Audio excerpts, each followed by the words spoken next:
Welcome to Shadow of Truth with your host, Dave Kranzler from investmentresearchdynamics.com and Rory Hall from thedailycoin.org. And today is Monday, August the 15th, 2016. And this is just our market update. Thank you all for being here. I mean, can the system collapse right away? Of course it can. It's on a precarious point right now, and everybody knows that, including the masters of the universe. These guys that are at the IMF and the BIS that are actually pulling the levers. They know that. They're not stupid. They can right. They see what we see. Right. And I agree.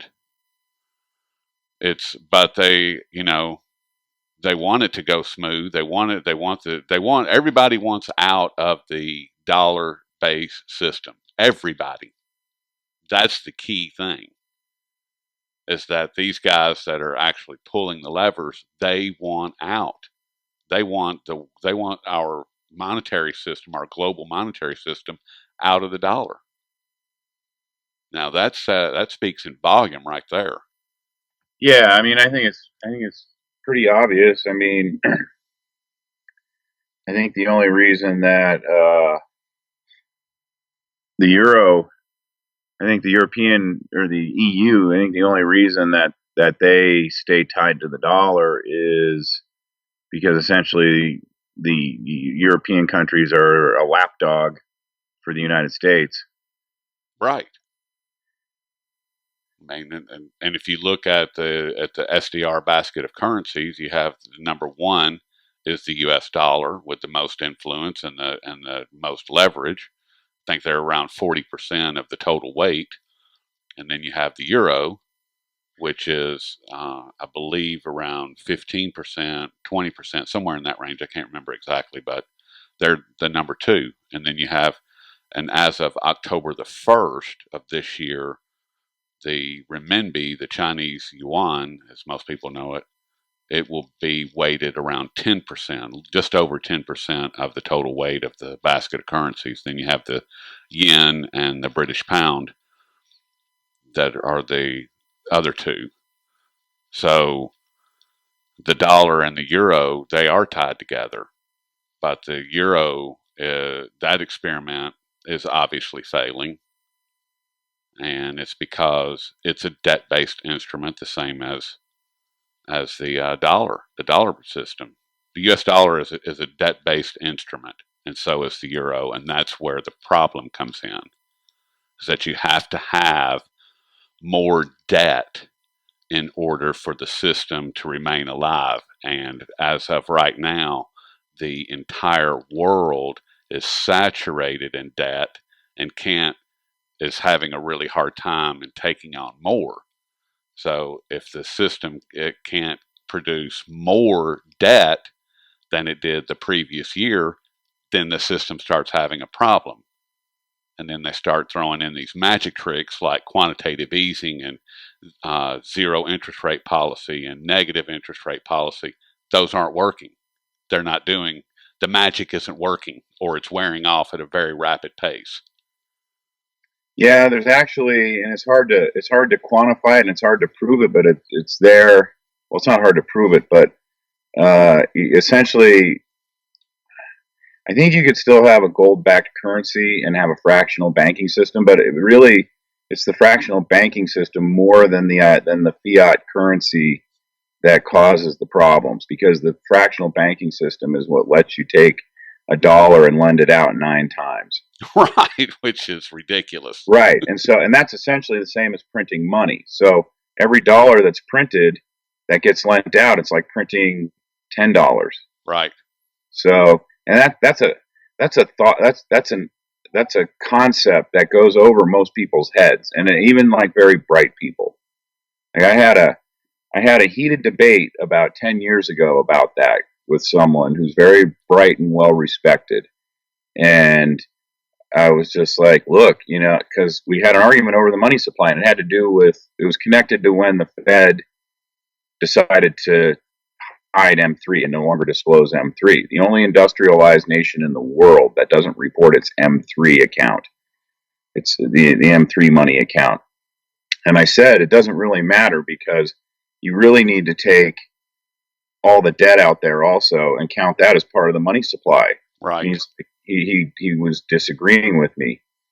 And and I was just like, well, I'm sorry, but you're wrong because a dollar that's lent out is the same as a printed dollar. It behaves exactly the same way until it's paid back. And the problem is, especially with government debt, it never gets paid back. It just keeps increasing. So until you start paying off that debt, you basically the debt functions as printed money, and you need to count credit as part of the money supply. And it was funny because probably within about 5 or 6 years after that, he started writing some things that acknowledged, without acknowledging me, that acknowledged that that concept was correct. Well, it's good that he caught up. Well, I mean, even today, most people it's just, I guess, too it's too nebulous of a concept for people to think about. People want to put square pegs in square holes and round pegs in round holes. And so if they're told that, the money supply is a round peg and it fits in the round hole called the money supply and that's our money supply, that's what they believe it to be. If they're told that credit is not part of the money supply, then that's what they believe. You know what I'm saying? Yep, So I do. and and I wanted to circle back to the IMF thing because you're doing a great job covering this SDR issue. And I was reading something over the weekend in which the author had alluded to this idea that the SDR is backed by gold pledged by member countries and that the gold is held in an IMF vault. And that's wrong. That is incorrect. The gold Yes. is pledged, but it's not actually transferred into an IMF vault. Now, I think some of it might be, but most of it is not. And one of the ways we know this is about 10 years ago, the IMF was, and this is, way before, there was only a very small sliver of the universe that was looking at the gold manipulation issue and ranting about it. And it was mostly GATA and the people who were part of the GATA thing. And back then you would get occasional physical bomb drops from the central bank onto the LBMA, and that's how they would push down the price of gold. Well, the IMF at some point gold started moving up again. I want to say it was '06, but I can't exactly remember when. It might have been '08. But gold started moving up again, and they couldn't push it down. So the IMF all of a sudden floats this thing where they say they're going to sell all their gold. They're going to put it up for auction. And at the time, I want to say it was 1,800 tons, but I can't remember the exact number, so don't hold me to it. Well, I'll get those numbers because that's an important part of the IMF's gold holdings, and they go into detail about that. So Right, I'll have they those don't numbers hold for that you. gold. What Yep. they ended up doing is so India, they initially started with 400 tons and they put it up for bid, and India bought back 200 tons of it and or something like that. Again, these numbers you'll have to look up the exact numbers. And really, what it was, and the thinking was that no gold was really even physically transferred. It was basically just moved from an IMF account to an Indian account because I guess India, I can't remember what the story was, but the IMF owed India the gold for some reason. And then there's another smaller country, I want to say uh, Myanmar or something, and they bought the balance of the gold that India didn't take. It might have been 280 and 120, I forget. And then after that, and India and China sent the IMF a letter that said, "We will take the rest of the gold that you want to sell and we'll split it." And after that, you never heard anything about it because the IMF basically took the gold off the market because essentially the IMF didn't have the gold to sell because it's pledged gold. It's so the SDR is really it's a fractional currency in that there might be a little bit of member gold in the IMF vault to back it, but not all the gold that's supposed to be pledged. Yeah, I think that's absolutely right, Dave. That there's not any physical gold in any IMF vault, but I can confirm that. or I should be able to. Like I said, that's one of the key issues around their their whole gold holdings. They go in, they talk about that quite a bit, and they talk about that sale of gold that you referenced. They actually did two, and I'll have all that in the video so people can see that and look it up, take a look at it. So, but it's a pretty big deal. But there's not right now. They're trying to figure out if gold is going to come back into the basket of currencies. And my guess is, and that's all that it is. It's a guess. Is that it's probably not going to happen because it's too restrictive, unless the Chinese are able to garner an enormous amount of influence and push it in there. It's not going to happen, and the reason is that it ties their hands. They can't print it at will. Right. You know? So they can't unleash inflation the way that they would like to and the way that they want to. Or attempt to unleash inflation. Yep. And so, what's on your mind, Dave? Well, I have a real axe to grind, and it has to do with the NBC's coverage of the Olympics. And I've actually gotten emails from friends who are like, they're just like unbelievably pissed off at how poor the coverage is. I mean, you turn on the Olympics, and it's a series. It's like 2 minutes of commercials. Then they'll get ready to broadcast, like, say, swimming, and you got to listen to these two idiots talk back and forth. These two commentators, and they just talk about total inanities. And I've caught them with making several mistakes. And then you get the event that lasts a minute or 2 minutes, and then another series of commercials, and then it comes back, and the woman who's doing the interviewing are the athletes. I mean, she's completely incompetent. She asks the dumbest questions, and Sid and I are always making fun of it every time it comes on. And then what's even worse is, like, well, first of all, they're showing way too many medal ceremonies. You know, how many times do you have to hear the national anthem or the national anthem of Trinidad and Tobago or whatever? You know, it's like, you know, and the medal ceremonies seem to dominate the broadcast. Well, there's been a couple times when we've come in to the house, turned on the TV to see what was on the Olympics, and it'll be a medal ceremony, and they'll show the athletes on the podiums, and they don't have their names listed, and they don't even tell you what the event is. All you know is that it's a medal award ceremony. You don't know who the athletes are, and you don't know. You can only know who's getting the gold because of the national anthem playing, and you don't know what event it was for.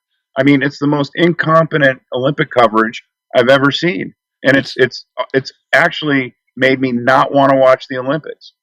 I would agree with that wholeheartedly. I mean, my beef has been the fact that they're showing on NBC, which they show in prime time, 4 hours of coverage. They show the highlights of the day's events. So all of these events that they show in the evening, they've already happened.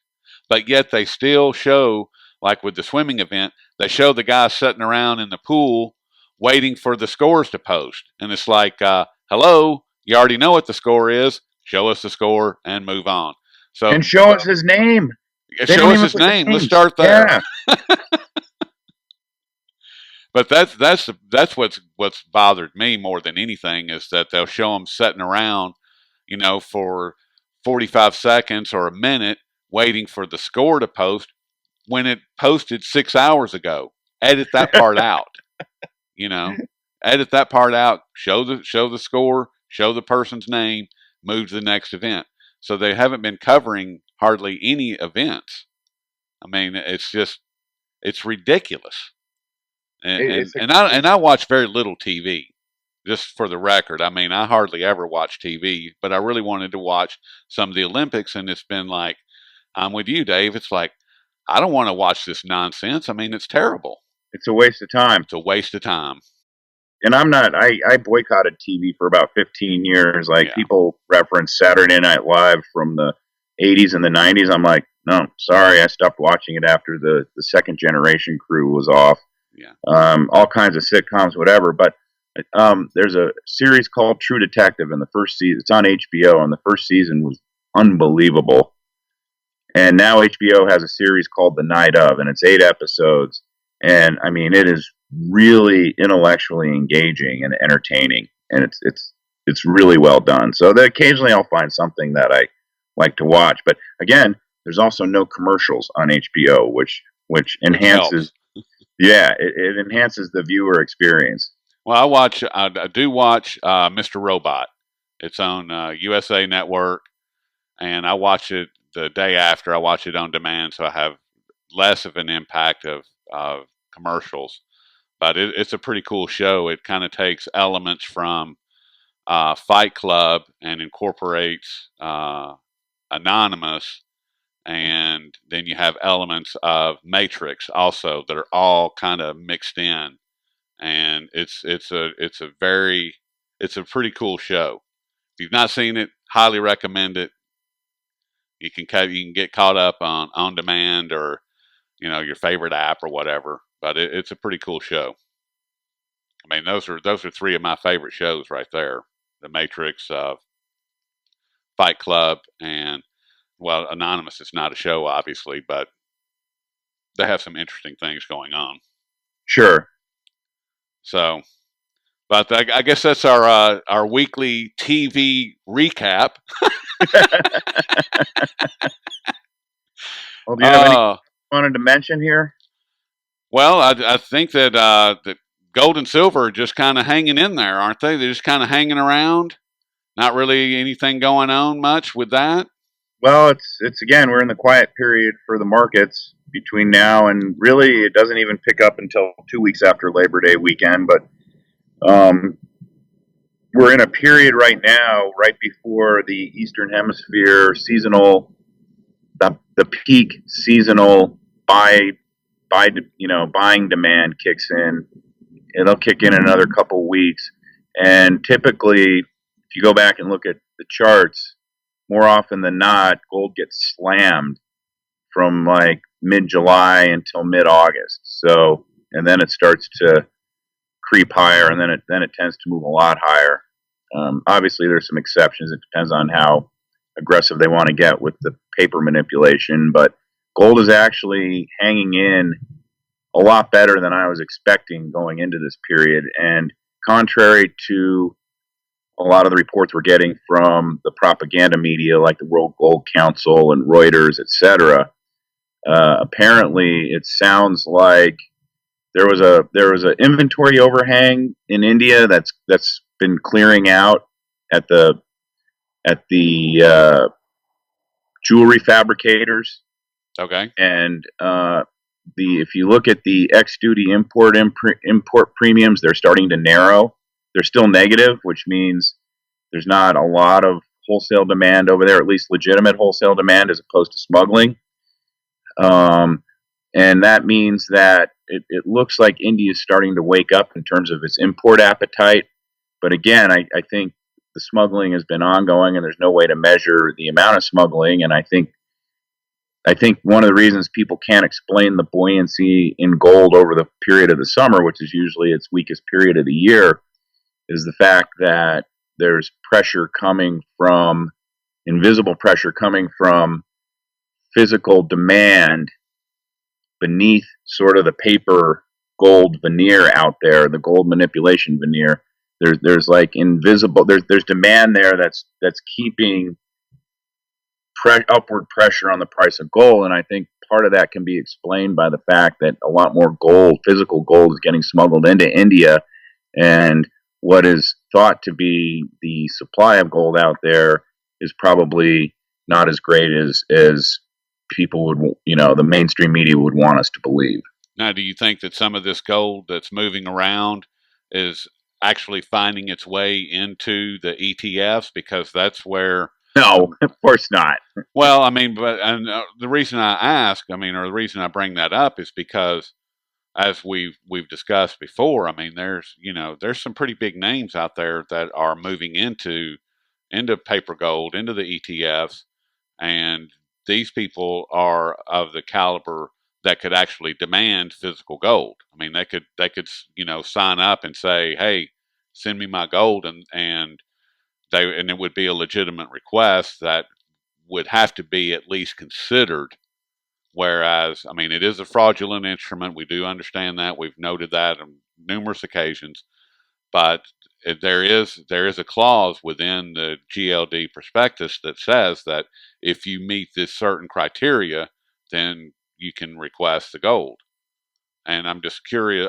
I personally think that they're probably moving some gold into these ETF funds because of people like Ray Dalio and George Soros and uh, ICANN or whatever his name is.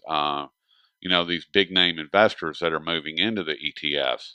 I think that because, like I said, if they demand it more than they're going to have to satisfy their request, otherwise it's not going to be pretty.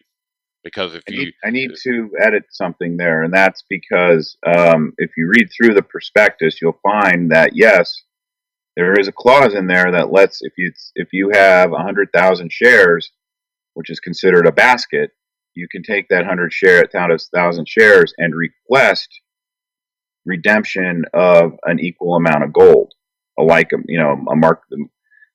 market value amount of gold. But there's also a clause right after that that says the trustee can deny the request. yes, and I do understand that, but my point is that if somebody like George Soros or Ray Dalio steps up and says, "I'd like to redeem my gold," and that request is denied, that would that would get ugly quick. How would you ever know whether or not that happened? Because first of all, we've interviewed someone, and I can't remember if he said he wanted his name attached to this intel or not, but he's been told, and this is someone who's very active in the London gold market. We interviewed him about a year ago, and he said, I have heard, although I can't confirm, that there have been people, non approved participants who are or authorized participants, whatever the heck they call them. Those are the bullion banks that create the shares and supposedly put gold into the trust to back the shares that they create. So they move gold in and out of the trust. So, right. But there have been non-approved participants who have requested redemption who have been denied. And I have not heard, since this thing has been in operation since 2004, I have not heard of any accounting of anyone who's successfully redeemed their shares for gold. Now, that's not saying that it hasn't happened, but I have not heard about it. I've not read anything about it anywhere other than the bullion banks who move gold in and out. I'm telling you, GLD and SLV are used as tools for the bullion banks to put out physical gold and silver fires around the world. And that's the only purpose it serves. Well, it also serves as a cash trap because big institutional investors, and Soros probably is an exception, but I don't think Dalio has any privilege over you or I in terms of having access to seeing the vault at GLD. No, I'm not saying that. The custodian can deny the trustee if the trustee doesn't give the custodian enough notice. It's right in the prospectus. That's the trustee of the goddamn thing. The custodian can say, no, you got to follow the procedure, and then we'll let you look at the vault. I'm serious. I know. It's I know funny, that. I know it's tragic. And it's so just, I don't, hey, Dalio, great. Come on, bring your money in. That way we don't have to worry about you taking a couple $100 million or $1 billion and buying physical gold. That'll squeeze the market. Well, and it's also a fact that Bridgewater has its own vault where it keeps physical gold. So if he's buying GLD, he may just be doing it for a trade. Same with Soros. Because I've said in the GLD report that I wrote in 2009, I said, hey, if you want to use GLD to index movement in the price of gold, more power to you. But one of these days you're going to wake up and the price of gold is going to be up $200 and GLD is going to be down 50%. And you're going to be scratching your head wondering why. Well, that's because you didn't read the prospectus. Well, I guess that's as good a spot as any to end on there, Dave. Yeah, I just want to emphasize, I don't care who's investing in GLD. GLD is nothing but a fraud. No, I understand, but Yeah, and I they're still not. think that they have to have a little bit of gold in there, and with the volume of gold that's been moving supposedly into these ETF accounts, that some of it is probably finding its way in there. I'm not saying that all of it is. I'm just saying that a Well, portion. yeah. Well, let's put it this way. And James Turk agreed with this when we interviewed him a while ago. I said, I'm not questioning whether or not the gold is sitting physically in the vault. The question is, what kind of encumbrances are on that gold, whether it's lease agreements or some form of hypothecation. And I would not even be surprised if less than half the gold that it purports to be in there is in there. I mean, it's not coincidental that Bob Pisani makes a big, and CNBC make a big production out of going into the GLD vault and showing the gold where, they show this is where the GLD pallets of gold are. And he picks up a gold bar and shows the serial number to the camera, and it's not a GLD bar. It was Right. supposed to be, right. That's not coincidental. That it happened by accident, but unintentionally. You tell me, what are the odds that you're going to make a big production out of showing how legitimate GLD is? You go into the vault, and on national TV, you lift up a gold bar and say, this is one of GLD's gold bars, and the serial number doesn't fit. Yeah, that's egg on your face right there. Tells you all you need to know. Well, yeah, pretty much. Well, I just know there's been a lot of gold moving around recently that has been reported, and it's going somewhere. So Yeah, it's going from Western and Middle Eastern vaults to refiners in Switzerland, and then it's being shipped to the Eastern Hemisphere. well, but now there's been a change, Dave, that we've documented a few months ago, where the gold, and this is my point of contention, is that gold for the first time in about 20 years, instead of flowing east, started flowing west.